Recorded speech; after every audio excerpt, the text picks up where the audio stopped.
Hello students, हमने last time discuss किया था work done against the electric field to move a charge q from a point A to point B. Okay, और उसके बाद हमने क्या किया, उस वर्क डन के फॉर्मूला बेस्ड हमने इलेक्ट्रिक पोटेंशियल का इक्वेशन डिराइव किया था। ओके, उसके बाद हमने इलेक्ट्रिक पोटेंशियल डिफरेंस के बारे में सीखा। तो हमारे पास सभी के इक्वेशंस अवेलेबल है। तो first of all numerical start करने के पहले आपको ये सारे के सारे फॉर्मूला लर्न करना पड़ेगा। ओके, तो जिसने भी मेरा लास्ट वीडियो ना देखा हो, सबसे पहले आप जाके लास्ट वीडियो जरूर देखना, नहीं तो आपको न्यूमेरिकल्स अच्छे से क्लियर नहीं हो पाएंगे। ओके, एंड जिसने भी चैनल सब्सक्राइब ना किया हो, सबसे पहले चैनल सब्सक्राइब कर देना, जिससे कि हमारे लेटेस्ट वीडियो आप तक पहुंच पाए। ओके, तो चलिए हम स्टार्ट करते हैं इलेक्ट्रिक पोटेंशियल के। हमने जो फॉर्मूलाज देखे थे, तो फर्स्ट ऑफ ऑल मैं यहाँ पे फॉर्मूलाज रिप्रेजेंट कर रहा हूँ, तो अभी फॉर्मूलाज एक बार लर्न कर लेना। तो वर्क डन का हमने फॉर्मूला क्या देखा था students? Work done is equals to, okay, work done is equals to क्या था? Negative integration from point A to point B F dot d r. Okay, now अब जो हमारे पास यहाँ पर वेक्टर एफ है, इक्वेशन हमने एफ का देखा है, एफ इज इक्वल टू क्या होता है? Charge into with electric field. तो यहाँ पर अगर हम सब्स्टिट्यूट कर दें तो हमारा इक्वेशन क्या हो जाएगा? Integration from A to B q E d r. ये इक्वेशन हमने देखा हुआ है। ओके, बट जैसे कि आप लोग को पता है, यहाँ पर जो टेस्ट चार्ज क्यू है वो कैसा होगा? कांस्टेंट। तो अब कांस्टेंट हो तो हम उसे क्या करते हैं? इंटीग्रेशन से आउटसाइड ले सकते हैं। दैट मींस हमारा इक्वेशन कुछ ऐसा दिखेगा। क्लियर? तो स्टूडेंट्स, अब हम इलेक्ट्रिक पोटेंशियल डिस्कस करेंगे। तो इलेक्ट्रिक पोटेंशियल का मीनिंग क्या होता है? तो हमने देखा है work done to displace a unit positive charge from infinite to a point in the space of electric field is called the potential at that point। तो जैसे कि हमें पता है इलेक्ट्रिक पोटेंशियल के कंसेप्ट में आपको क्या ध्यान रखना है कि जिस चार्ज को आप डिस्प्लेस करके ला रहे हो वो पॉजिटिव 1 कूलम होना चाहिए। ओके, एंड डिस्प्लेस कहां से करना है? इनफाइनाइट डिस्टेंस है। ओके, तो चलिए हम ये फिगर देख चुके हैं पहले। ओके, जैसे कि आप देख सकते हैं यहाँ पर हमारे पास कोई पॉइंट है ए एंड उसे डिस्प्लेस करके लाना है एट पॉइंट बी। अब अगर आप इसे डिस्प्लेस करके लाए तो आप यहाँ पे क्लियरली देख सकते हैं हमारा जो टेस्ट चार्ज है वो क्या है यहाँ पे? 1 कूलम। एंड डिस्प्लेस कहां से कर रहे हैं हम? From infinite distance, okay, from infinite distance to distance RB from this charge. Clear? तो चलिए हमने इसका इक्वेशन देखा था, VB इज इक्वल्स टू क्या हो जाएगा? तो एज इट इज ये इक्वेशन में चेंज करना है आपको। क्या चेंज आएगा? चार्ज का value 1 coulomb, okay, and infinite. यहाँ पर जो इनिशियल लोकेशन था चार्ज का, इनिशियली क्या था हमारे पास? वर्क डन के कंसेप्ट के लिए ए, बट फॉर पोटेंशियल आपका ये पॉइंट ए कहां पर हो जाएगा?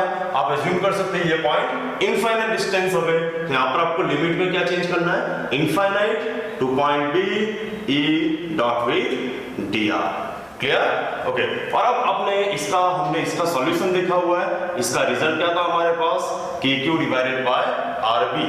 ओके, तो आपको ये इक्वेशन खास याद रखना है। ओके, इसके बेस पे हमारे पास न्यूमेरिकल्स अवेलेबल है, तो हम इसके बेस पे न्यूमेरिकल अभी सॉल्व भी करेंगे। ओके, चलिए उसके बाद हमने इलेक्ट्रिक पोटेंशियल डिफरेंस देखा था। तो पोटेंशियल डिफरेंस क्या होता है बच्चों? तो पोटेंशियल डिफरेंस के लिए हमने डिस्कस किया था कि हमारे पास किसी भी 2 पॉइंट के पोटेंशियल होने चाहिए। ओके, तो जैसे कि आप समझ सकते हो कि अगर हमारे पास इस रीजन में यहाँ पर मैं कोई भी एक पॉइंट ए सिलेक्ट कर लूं, okay, at R a distance away, okay, तो इस पॉइंट का पोटेंशियल क्या होगा? तो जैसे कि हमने देखा potential at any point is equals to k value of charge divided by distance of that point from charge. Okay, तो जैसे कि आप यहाँ पे देख सकते हैं हमारे पास पॉइंट है ए, तो इस पॉइंट का पोटेंशियल क्या होना चाहिए? के value of charge divided by distance, that means के क्यू बाय आर है। ओके, इस पॉइंट का तो पोटेंशियल हमारे पास अवेलेबल है के क्यू बाय आर बी। तब अगर मैं आपको बोलूं कि मुझे इन 2 पॉइंट का पोटेंशियल डिफरेंस चाहिए, तो दैट मींस आप बोल सकते हो potential difference between point A and B that is VA minus VB। तो हमारा इक्वेशन क्या आ जाएगा? KQ by RA minus KQ by RB। Clear? तो अभी तक हमने ये कंसेप्ट्स देखे हुए हैं। ठीक है, तो आपको ये इक्वेशंस याद रखना है। ओके, अब हम इसके न्यूमेरिकल स्टार्ट करते हैं। तो अब स्टूडेंट्स हमने क्वेश्चन नंबर 1 सिलेक्ट किया हुआ एग्जांपल का, ओके। एंड गिवन डेटा है हमारे पास first charge capital Q 4 10 to power -7 coulomb, तो जैसे कि हमने यहाँ पे रिप्रेजेंट किया हुआ है, okay. And distance of point P from this charge is R, and अपने पास R का वैल्यू भी क्लियर है 9 centimetre. Now we have to find potential at point P।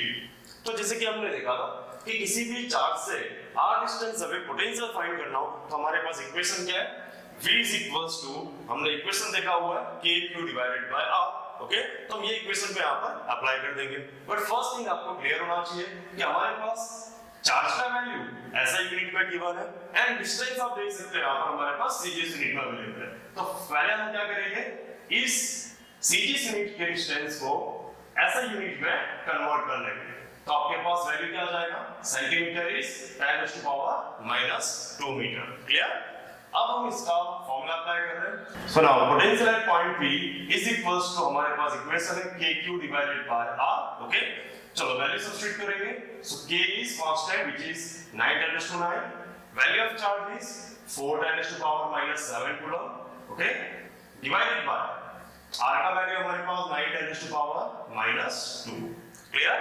So now देखो 9 and 9 कैंसिल, नेक्स्ट है 4 as it is, पावर्स को combine कर लो तो 10 to power 9 10 to power -7 and 10 to power -2। तो हमारे पास टर्म क्या होगा, 9 -7 and +2, so 4 10 to power 9 + 2 11 -7, that means हमारे पास वैल्यू है 4।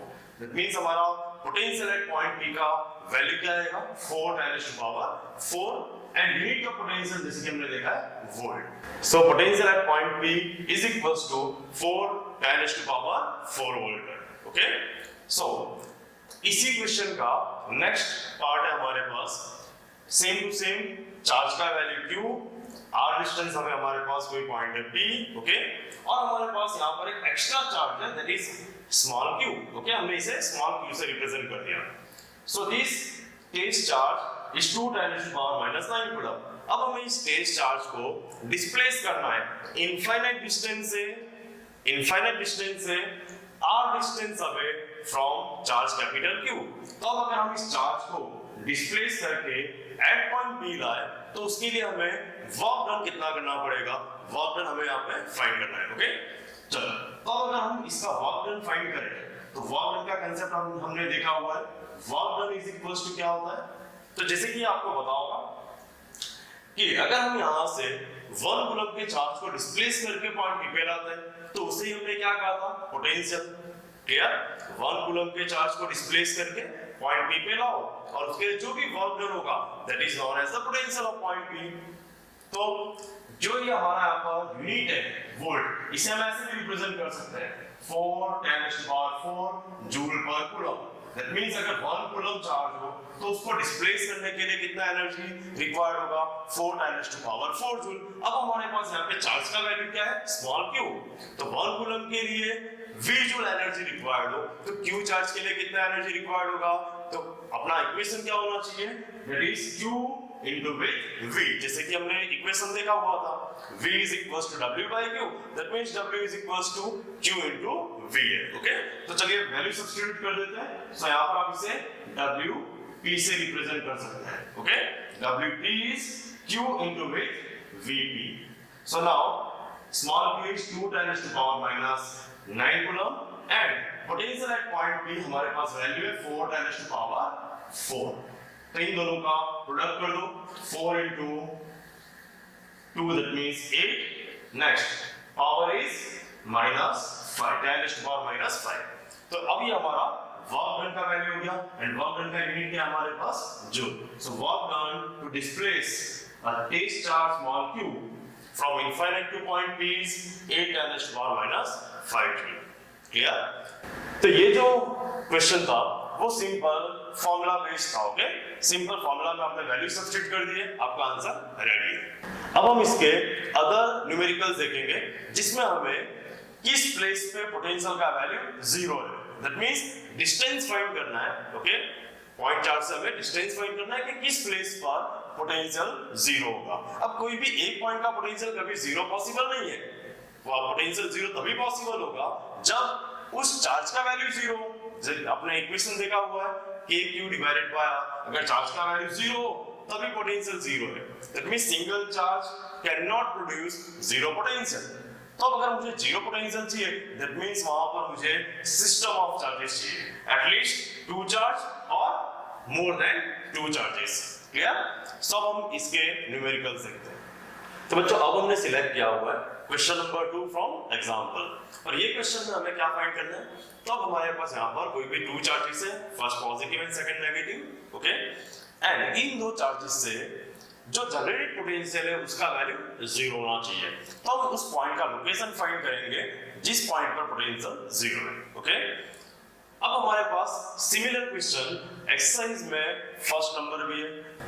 तो आपको अगर ये क्वेश्चन समझ में आएगा तो हम इसका नेक्स्ट क्वेश्चन भी सिमिलर में इजीली सॉल्व कर पाएंगे। तो चलिए स्टार्ट करते हैं। तो जैसे कि आप देख सकते हैं हमारे पास यहाँ पर 2 चार्जेस है, 3 × 10⁻⁸ कूलम एंड नेगेटिव 2 × 10⁻⁸ कूलम। तो हमने फर्स्ट चार्ज का नेम ले लिया Q1 एंड सेकंड चार्ज को रिप्रेजेंट कर दिया Q2 से, okay. They are located at 15 cm apart. That means उन दोनों के बीच का डिस्टेंस क्या है हमारे पास 15 सेंटीमीटर। तो आप फिगर में देख सकते हैं हमने मेंशन किया हुआ है first charge is Q1, second charge is Q2 and distance between the two charges is represented by R, okay. Q1 3 × 10⁻⁸ coulomb, Q2 is -2 × 10⁻⁸ coulomb and distance R is 15 centimetre, जिसको हमने मीटर में convert भी कर लिया। Clear? Now at what point on the line joining the charges, that means जो ये दोनों charges को ज्वाइन किया हमने इस लाइन से, इस लाइन ज्वाइनिंग पे किस प्लेस पे इलेक्ट्रिक पोटेंशियल 0 होगा। तो हमें ये लोकेशन फाइंड करना है, ओके। तो चलिए स्टार्ट करते हैं। तो अब ये लाइन पे पोटेंशियल 0 कहां पर होगा इसका लोकेशन हम आइडेंटिफाई करने का ट्राई करेंगे। तो सबसे पहले आपको ये पता चलना चाहिए कि अगर हमारे पास Q1 एंड Q2 चार्जेस हैं उन दोनों के अगर साइन अपोजिट है, ओके, साइन कैसे है अपोजिट, एक पॉजिटिव है एक नेगेटिव है, ओके, तो ही इन दोनों से जनरेटेड पोटेंशियल इन दोनों के बीच में 0 पॉसिबल हो पाएगा, ओके। अगर दोनों के दोनों एज्यूम कर लो हमारे पास पॉजिटिव चार्जेस है तो पॉजिटिव चार्ज के पोटेंशियल्स कैसे होते हैं हमेशा पॉजिटिव, तो फर्स्ट का भी पॉजिटिव सेकंड का भी पॉजिटिव, तो 0 is not possible, okay? अगर दोनों के दोनों नेगेटिव चार्ज अगर प्रेजेंट हो तो ऐसे केस में क्या हो जाएगा overall potential at any point will be negative. Clear? तो अगर हमें 0 पोटेंशियल चाहिए तो उसके लिए क्लियर होना चाहिए तो दोनों के दोनों चार्ज एक दूसरे के अपोजिट नेचर के होने चाहिए। क्लियर? तो चलिए हम देखते हैं अब इन दोनों के बीच का पोटेंशियल 0 वाला पॉइंट हम किसी एक रैंडम लोकेशन पे एज्यूम कर रहे हैं, ओके। तो इस पॉइंट का डिस्टेंस हम एज्यूम कर लेंगे, फर्स्ट चार्ज से एज्यूम कर लो समथिंग है x, okay, and second charge से इसका डिस्टेंस क्या हो जाएगा ओवरऑल डिस्टेंस r है, ओके। फर्स्ट चार्ज से इस पॉइंट का distance x, that means second charge से इस पॉइंट का डिस्टेंस कितना होना चाहिए, तो इसे हम रिप्रेजेंट कर सकते हैं by r - x। This overall is r, this first portion is x, r में से अब फर्स्ट पार्ट को रिमूव कर दो, रिमेनिंग क्या बचेगा r - x, okay. Let us assume this point as point a, clear? And जैसे कि हमने डिस्कस किया यहाँ पर पोटेंशियल एट पॉइंट A क्या होना चाहिए, तो इसका वैल्यू हमको 0 दिया हुआ है, ओके। हमने 0 पोटेंशियल वाला पॉइंट एज्यूम किया और अब हमें फाइंड क्या करना है, तो हमें इस पॉइंट का फर्स्ट चार्ज से as well as second charge से डिस्टेंस कैलकुलेट करना है, that means x and r - x हम फाइंड करने का ट्राई करेंगे। तो ये हमारा अननोन था। तो चलिए स्टार्ट करते हैं कैलकुलेशन। तो जैसे कि हमें पता है सुनो पोटेंशियल एट पॉइंट A अगर हमें फाइंड करना है तो हमने लास्ट टाइम डिस्कस किया हुआ है किसी भी एक प्लेस पे पोटेंशियल फाइंड करना हो तो हमें उस सिस्टम में जितने भी मल्टीपल चार्जेस प्रेजेंट हो उन सभी के सभी चार्जेस का इंडिविजुअल पोटेंशियल फाइंड करके अलजेब्रिक सम कर लेना है, ओके। तो चलिए हम स्टार्ट करते हैं। इस प्लेस पे अगर मुझे पोटेंशियल चाहिए तो फर्स्ट चार्ज का पोटेंशियल क्या आएगा, तो हम बोलेंगे उसको एज्यूम कर लो V1 and second point charge का पॉइंट P पे पोटेंशियल क्या एज्यूम कर लो V2। So net potential at point A is equals to V1 plus V2, okay. Now VA is equals to V1 क्या हो जाएगा KQ1 divided by X and potential due to second charge at point A that is KQ2 divided by distance is r - x। Clear? So now अब हमारे पास potential at point A क्या है, 0, तो इसे substitute कर देते हैं। इन दोनों में हम देख सकते हैं k कॉमन है, सो रिमेनिंग टर्म क्या आएगा, q1 by x and plus with q2 by r minus x। Clear? Now next है, जैसे कि आप देख सकते हैं यहाँ पे k प्रोडक्ट में, दैट मींस हम इसे डिनोमिनेटर में डाल दें, तो 0 by k will be 0 and right hand side term क्या हो जाएगा, q1 by x plus q2 by r minus x। Clear? तो हम इस इक्वेशन में q1 q2 r ये सारे के सारे वैल्यू सब्स्टिट्यूट कर दें, तो रिमेनिंग टर्म क्या हो जाएगा, ओनली एंड ओनली x। तो हम इसके बेस पे x का वैल्यू इजीली कैलकुलेट कर सकते हैं। तो चलिए वैल्यू सब्स्टिट्यूट करते हैं इस इक्वेशन में। तो हमारे पास q1 का वैल्यू अवेलेबल है, दैट इज 3 × 10⁻⁻8 कूलम। चलो यहाँ पे सब्स्टिट्यूट कर दो, 3 × 10⁻⁸ कूलम, डिनोमिनेटर में x plus with now q2 is negative, so negative 2 × 10⁻⁸ coulomb आप यहाँ पे सब्स्टिट्यूट करोगे, so negative and positive will be negative, तो हमारा टर्म हो जाएगा यहाँ पे 2 × 10⁻⁸ and denominator में as it is r minus x है। क्लियर? so now अब आप देख सकते हो यहाँ पर ये टर्म नेगेटिव है, तो हम इसे लेफ्ट साइड ले लें, तो ये टर्म क्या हो जाएगा, पॉजिटिव, दैट मींस आएगा 2 × 10⁻⁸ upon r minus x is equals to 3 × 10⁻⁸, okay, denominator में होगा हमारे पास x। क्लियर? नाउ 10⁻⁸ and 10⁻⁸ दोनों के दोनों कैंसिल हो जाएंगे, so now remaining term is 2 by r minus x is equals to 3 by x है। now अगर हमें यहाँ से x फाइंड करना है, तो इजीली आप क्या करोगे, क्रॉस प्रोडक्ट कर दो दोनों का, तो रिमेनिंग क्या आएगा, 2x is equals to 3r and इसका प्रोडक्ट करो, that means 3x। Clear? now 3x is negative, तो x वाले दोनों के दोनों टर्म्स को मर्ज कर लो, तो 2x plus 3x will be 5x and is equals to 3r। तो यहाँ से x का वैल्यू आपके पास क्या होगा, तो x is equals to 3r divided by 5। so now अब जैसे कि हमारे पास r का वैल्यू क्लियर है, okay, so r is 15 centimetre और we can say 15 × 10⁻⁻2 मीटर। तो आप अगर यहाँ पर r का वैल्यू सेंटीमीटर में सब्स्टिट्यूट करोगे, तो आपका x का वैल्यू भी डायरेक्टली सेंटीमीटर यूनिट में आएगा, ओके, एंड अगर आपने मीटर यूनिट में सब्स्टिट्यूट किया, तो आपका जो x है वो भी किस में आएगा, मीटर यूनिट में। तो चलिए हम ऐसा यूनिट में ही सब्स्टिट्यूट कर रहे हैं, okay, so 15 × 10⁻⁻2 upon 5। so now x is equals to, cancel कर दो, 5 से कैंसिल करोगे 3, दैट मींस वैल्यू आएगा हमारा 9 × 10⁻⁻2 मीटर। और सिंपल हम इसे ऐसे भी रिप्रेजेंट कर सकते हैं, दिस टर्म इज सेंटीमीटर, तो आपका x का वैल्यू क्या होना चाहिए, 9 centimetre.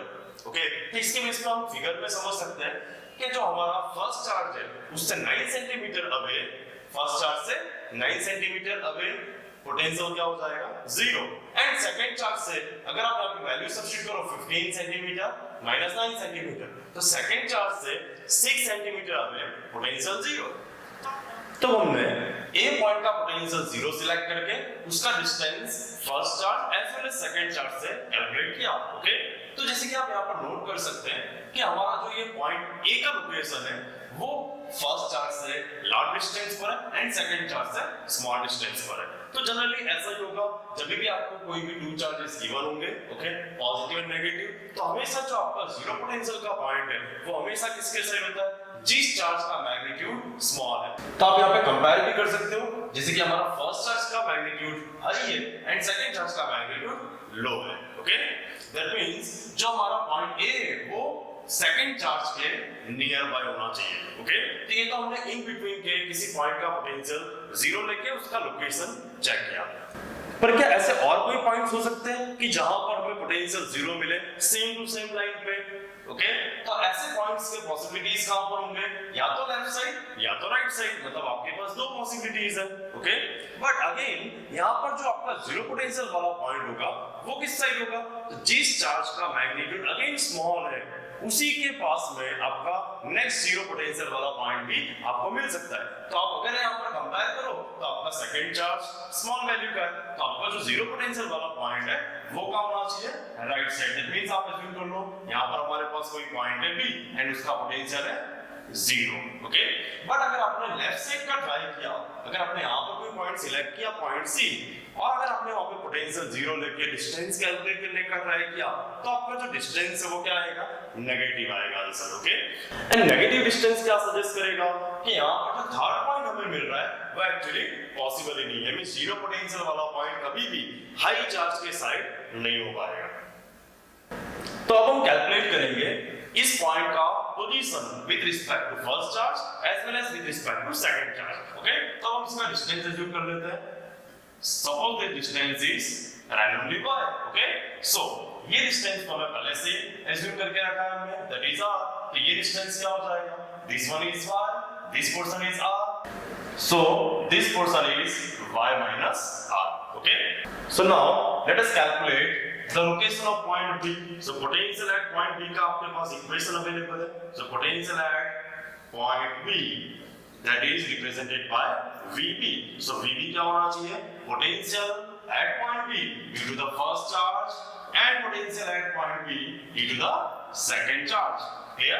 Now potential at point B due to the first charge कैसे कैलकुलेट करेंगे, तो हमारे पास फॉर्मूला है K, value of charge is Q1 divided by distance of this point B from the first charge, that means y, okay।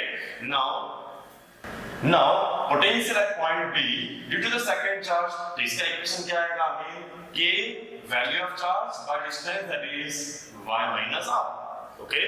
now let us substitute this value of VB। so as we know VB is 0, तो 0 is equals to equation क्या होगा हमारे पास, KQ1 by y plus KQ2 by y minus r। आप K यहाँ से common ले सकते हो, तो हमारा इक्वेशन क्या हो जाएगा, KQ1 by y, okay, bracket में Q1 by y plus Q2 divided by y minus r, okay। now 0 by K is equals to 0, so remaining terms will be Q1 by y plus with Q2 by y minus r। now we can substitute the values of Q1, Q2 and r, so this will be 3 times to power minus 8 coulomb divided by y, okay। now as we have the value of Q2 that is negative, so positive negative will be negative 2 times to power minus 8 coulomb upon y minus r, as we have the value of r, but we will substitute further, okay। so now this term is negative, so take it left side, so 2 times to power minus 8 upon y minus r is equals to 3 times to power minus 8 upon y, so this tan h2 minus 8 will be cancelled out, so remaining term will be 2 by y minus r is equals to 3 by y। now we can cross multiply the terms, so 2y is equals to 3y minus 3r, okay। now these two terms are similar, to take it right side and 3r left side, so 3r is equals to 3y minus 2y, so 3r is equals to only y। now we can substitute the value of r, that is 15 times 10 minus 2, so our y will be 3 into r, that is 15 times 10 power minus 2, so y will be 45 times 10 power minus 2, okay, and this distance is in meter। again you can convert 10 to the power minus 2 meter into centimeter, that means you can say that here y is equals to 45 centimeter। now as we can see the potential is 0 at two locations, at point A which is in between the charges and at point B, okay, just near to the small charge। now question number 1 of exercise is exactly similar question, just values are different, so you must have to try that question, okay। if you have doubt then you can post it in comment section।